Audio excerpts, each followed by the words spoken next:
Welcome to the Lesbian Chronicles via YouTube. I know. How do you feel about the video? I'm digging it. Yeah? You know? Gives me a chance to... Do you feel like you don't know whether to look at me or look at the camera? But yeah, pretty much. I'm like... I stare at you, I'm finding.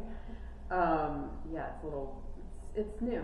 Yeah. But we used to do this a long time ago. We just stopped doing it. I think, like, too, the video portion we think is going to be, like, a hot, smaller topic, and then we'll broaden it on the actual episode. Exactly.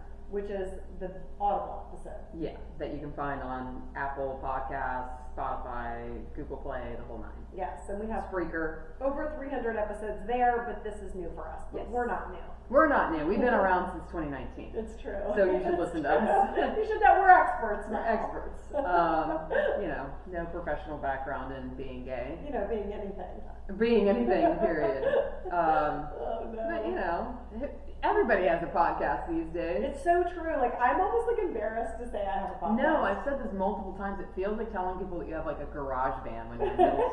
Exactly. Like, I have a garage band. Yeah, man, I got a podcast. It's like, no one is giving you a podcast. I know, it's so true. And you know, how many people do you have a week tell you they're starting a podcast? Oh my God, all the time. It literally is once a week. Yeah. Somebody will be like, hey, what equipment do you use? Or, hey, where'd you get your mics? Or, we're starting a podcast. And then it'll be like this topic that I'm like, all right. Yeah. I mean, honestly, when we started too, I was like, how are we going to continue to do this? Like, the fact that we're like 300 something episodes in is wild to me. It's wild to me. Like, but we're we still must at really it. like it. I know, I just said to someone, I'm like, I actually really enjoy the podcast. I really enjoy it too. Yeah. It's a little therapeutic. It's like, I like to hear back from people that we've helped, and that's just it. It's like the more people that we hear that they're like, we got through it because of you, like. And the heartbreak. Like, I love that, like, I've seen people reach out recently because of our latest episode on broken hearts. Yeah. And like, I do think, like, when your heart is broken, like, it does, in the queer, like, now you're a lesbian and you're broken heart by a woman, I think that episode really helped people. Yeah, absolutely. Because it's hard out there. It is hard. We're not all out here Glennon Doyling it, like, meeting our forever right away. So. And a lot of times you have to go through your marks. Like, you've got to date different people to kind of get the mirror back of what you need. Absolutely. So I think that's part of it, and part of that means having your heart broken and breaking hearts. Yeah. But the question is, can you choose to be a lesbian? Yes. Okay, so this conversation with Melissa and I started months ago, where we were noticing that, like, my daughter, but like lots of people of that generation just decide they're going to date women. Generation, like, under the age of what, 25, we would say? They don't even think anything of it. They might date women. They might say, I'm attracted to men, but I'm still going to date women. I might date both. There's no rules, which I think is, like, kind of brilliant. Yeah. But then somebody sent me this article, and the topic is about this economist crunched the numbers and stopped dating men, and she's never been happier. So essentially, she took men out of the option pool. And do you want me to read it? Yeah, read the beginning. Okay. Her research suggested that parenting the second child she dreamed of could actually be easier as a single mother. Having it all, in her case, meant subtracting her male partner. She also realized anyone she dated next was not going to be a man. I'm not physically repulsed by men, she joked. I'm socially and politically repulsed by men. So she had the good fortune to be, in her estimate, a 2.5 on the Kinsey scale, in which 0 is exclusively heterosexual and 6 is exclusively homosexual. Although she now says she's closer to the homosexual end, also interesting that once she took that option out, it kind of pushed her to be, she felt more gay. Being attracted to women wasn't a conscious choice, but actively excluding men from my option set for partnering was a choice. She explains. Becoming a lesbian, she says, was an evidence-based decision. That description amuses Woodruff, who has long known she is queer, but is also familiar with the dynamics that Lowe documents from living with male roommates. People use evidence to either validate or confirm what they already know, she observes. The two married in December of last year. Yeah. So basically, that's an interesting idea. Like, you could be attracted to people, their looks physically, socially, politically. There's lots of different ways to be attracted to people. And maybe I'm attracted to men, but I'm going to pull that out off because I'm going to say socially and politically, I'd rather live with women. Yeah. It's a really interesting, take. Right. I'm not going to lie. Because I think there's a lot of aspects here. For one, the Kinsey scale situation. Yeah. For those of you who don't know, the Kinsey Explain scale it, say it again. is basically like a little test that you can take. You can Google it, find it. It was designed like professionally by I think psychologists, to determine where you stand for your sexuality. Like 1 or 0 is you're purely straight, and I don't even know what it goes up to. 6? I don't know. Is you're gay as fuck.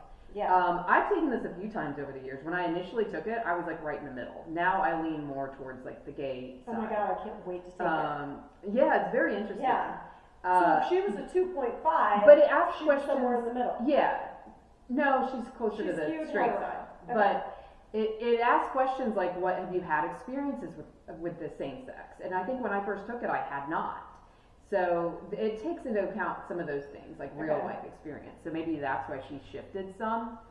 But I also, if we rewind back to when we even first started the podcast, I was I still feel an attraction to men. I would kiss a man.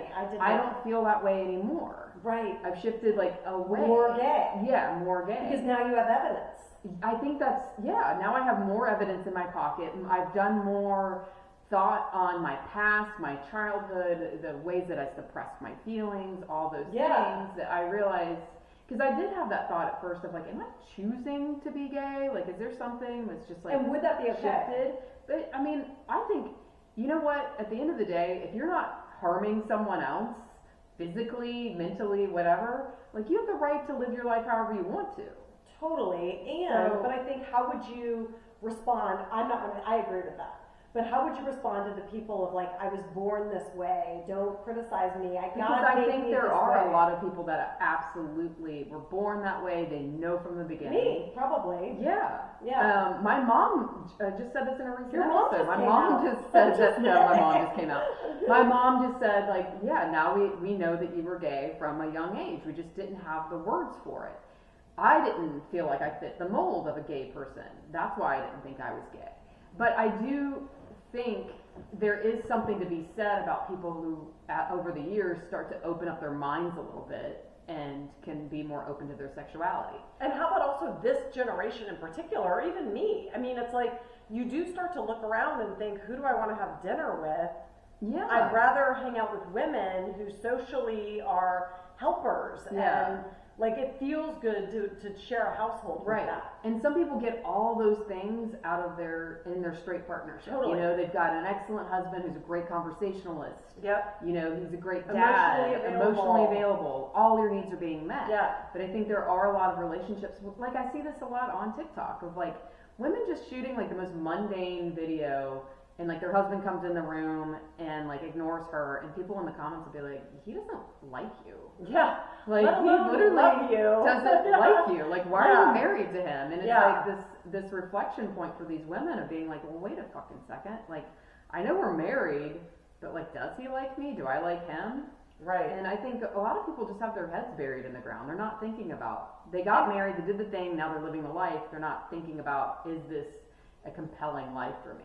Yeah, and I think it's harder for men. I mean, in defense of men, they weren't raised to do these things. Exactly. So now it's such a small percentage of them can actually show up because they don't know how to do it because nobody showed them. Exactly. So I can't fault that. I absolutely agree. I think, they're products of their environment. They're products of the boy mom that shaped them, the dad that maybe didn't treat their mom that great. You're a product of your environment, but it's also when you become conscious enough that those are not good things and that you can fix those things. I think we're seeing that. Yeah. Boys nowadays are, there's a whole, obviously there's the incel side of things, but there's also a whole side now that's the old adage of boys will be boys is no fucking more. Yeah. No, they won't. It's not acceptable. And I've witnessed it, my ex-husband is a great man. He's a great father. Yes. But I witness him now be an even better husband to his wife now than he was to me. He's grown, he's matured, he learned from our experiences. And it's evolving. Because like you're saying, you know, maybe he wasn't raised to do some of those things. I definitely didn't know what to expect from a man in that relationship, especially when I'm like shunning affection. Well, and it's like we were raised to be pleasers and to helpers, get along. They were raised to be tough and strong and don't cry. Don't cry. Yeah, so I mean, it's like we're all coming to this with our own stuff. Our kids are going to have stuff. Absolutely. There's no doubt. I already can see mine. I'm like, we're going to sit in therapy and say these things. I say this all the time. I'm like, my son's going to be like, she made me get on a water slide. Exactly. And it was scary. Yeah. But circling back to like, can you choose to be gay? I do think that is one thing. It's like, it's one thing to have a relationship with a woman that's close, but I think it is like a whole other thing to be intimate with a woman. And I think there's a lot of people that they cannot go there. They're 1 or 0 on the Kinsey scale. Exactly. Like my sister, for instance. She can't. I think that if she could choose to be gay, that she would. We have friends in our group like that. Right. Yeah, we do. We have friends that have like, said that. I wish I was gay, but I don't want to be intimate with a woman. Right. So again, sexuality is fluid. It's all over the place. You can also choose, for whatever other reasons, to stay in a hetero marriage, even with gay feelings. I agree. Like we know people like that too. Social and political reasons that keep you in your marriage. So yeah, I think we're coming into an age of there is no right or wrong. You choose your path, and then that's your path. You and it's live this life like it's your own. Yeah. Bottom line. I think that's a great place to wrap this. Yay. Okay. Bye, guys. Very good, guys.